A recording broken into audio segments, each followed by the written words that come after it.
मैं आज तुम्हें जो आदेश सुना रहा हूँ उन सब का सावधानी से पालन करो, जिससे तुम जीवित रहो, तुम्हारी संख्या बढ़ती जाए और तुम उस देश में प्रवेश कर उसे अपने अधिकार में कर लो, जिसे प्रभु ने शपथ पूर्वक तुम्हारे पूर्वजों को देने की प्रतिज्ञा की।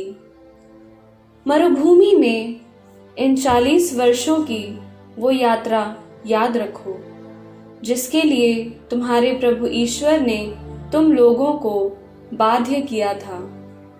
उसने तुम्हें दीनहीन बनाने के लिए ऐसा किया, तुम्हारी परीक्षा लेने के लिए, तुम्हारे मनोभाव का पता लगाने के लिए और इस प्रकार ये जानने के लिए कि तुम उसकी आज्ञाओं का पालन करते हो या नहीं।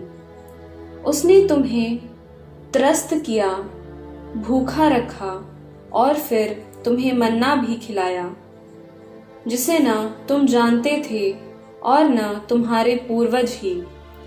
इससे उसने तुमको ये समझाना चाहा कि मनुष्य रोटी से ही नहीं जीता है, वह ईश्वर के मुख से निकलने वाले हर एक शब्द से जीता है। इन 40 वर्षों में न तुम्हारे पहने हुए वस्त्र जर्जर हुए और न तुम्हारे पांव ही सूजे। इसलिए ये समझ लो कि जैसे कोई पिता अपने पुत्र को अनुशासित करता है, वैसे ही प्रभु तुम्हारा ईश्वर भी तुमको अनुशासित करता है। अतः तुम उसके मार्गों पर चलते हुए और उस पर श्रद्धा रखते हुए प्रभु अपने ईश्वर की आज्ञाओं का पालन करते रहोगे। अब तुम्हारा प्रभु ईश्वर तुम लोगों को उपजाऊ देश ले जा रहा है। वो एक ऐसा देश है जहाँ नदियाँ बहती हैं और झरने तथा जल स्रोत घाटियों तथा पहाड़ियों से फूटकर निकलते हैं। एक ऐसा देश जहाँ गेहूं और जौ हैं, दाखबारियां हैं, अंगूर, अंजीर और जैतून के पेड़ हैं, तेल और मधु हैं।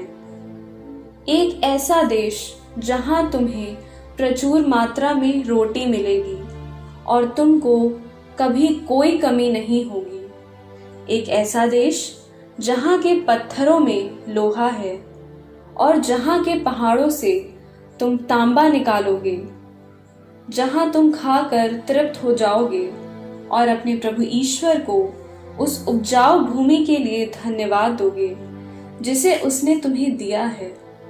सावधान रहो, तुम अपने प्रभु ईश्वर को मत भूलो और उसके जो आदेश, विधियां तथा नियम मैं आज तुम्हारे सामने रख रहा हूँ, उनकी उपेक्षा मत करो।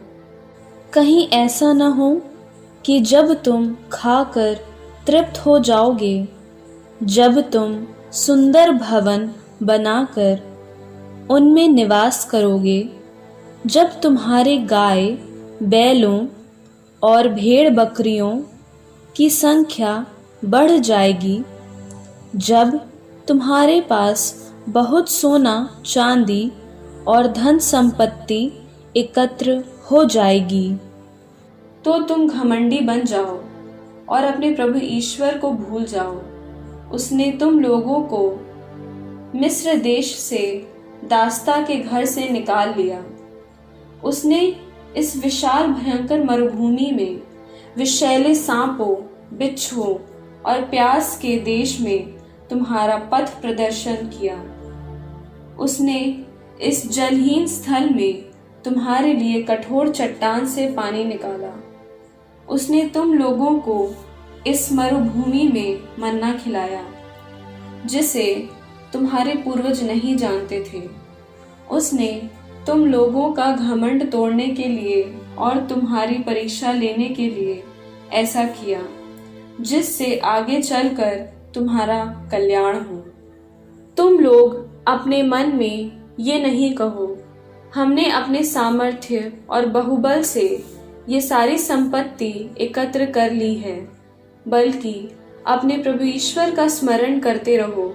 वही तुम्हें संपत्ति एकत्र करने का सामर्थ्य प्रदान करता है, क्योंकि वो आज तक वो विधान बनाए रखता है जिसे उसने शपथ खाकर तुम्हारे पूर्वजों के लिए निर्धारित किया था। यदि तुम अपने ईश्वर को भुलाकर पराये देवताओं के अनुयायी बन जाओगे, उनकी पूजा करोगे और उन्हें दंडवत करोगे, तो मैं आज तुमको विश्वास दिलाता हूँ कि तुम नष्ट हो जाओगे।